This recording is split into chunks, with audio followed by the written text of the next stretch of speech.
Hi, I'm Ritika Sammadar, the Chief Dietitian for Max Healthcare. Today we are going to talk about diet in typhoid. Typhoid is very common disease, specifically in the metropolitan cities where people are usually eating outside. It's a foodborne disease. Eating healthy, eating safe and hygienic food can actually prevent you from getting typhoid.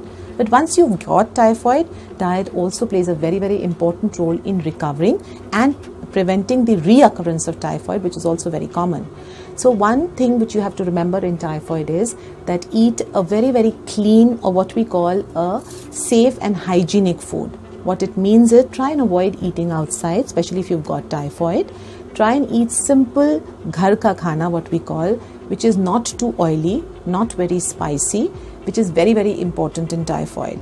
The second thing is hydration is the key for recovery. So plenty of liquids. When I say hydration, it does not mean only water. It means different kind of fluids which has sodium and different electrolytes. So nimbu pani, naral pani, your juices, your chaach, buttermilk are an excellent source to hydrate yourself.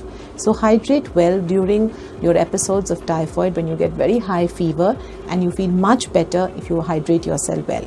The third important thing during typhoid is that you need to take a good amounts of protein. Because it's a very catabolic disease, it really breaks down your muscles. So make sure that you're eating good amounts of protein.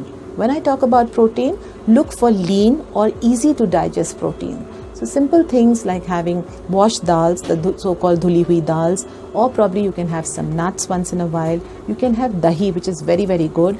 Milk, sometimes people do get a little bit lactose intolerance, but if you're able to digest milk, you can even have milk. The other sources of proteins which are very good during typhoid is like your eggs are very good. You can have lean proteins like fish. Mutton, chicken might not be digested during the acute phase. But remember, do not forget your proteins, because over a period of time, you tend to lose a lot of muscle mass, and that causes weakness and also in certain cases reoccurrence in typhoid. So what we talked about the diet in typhoid is simple things: eat a normal, healthy, balanced food, preferably made at home. Avoid eating outside because that's a source of infection for you. Hydrate yourself well by having a lot of fluids. And last and very important is to have a good amounts of protein, preferably the proteins which are easily digestible. And that will help you to cure your typhoid in a few days or weeks.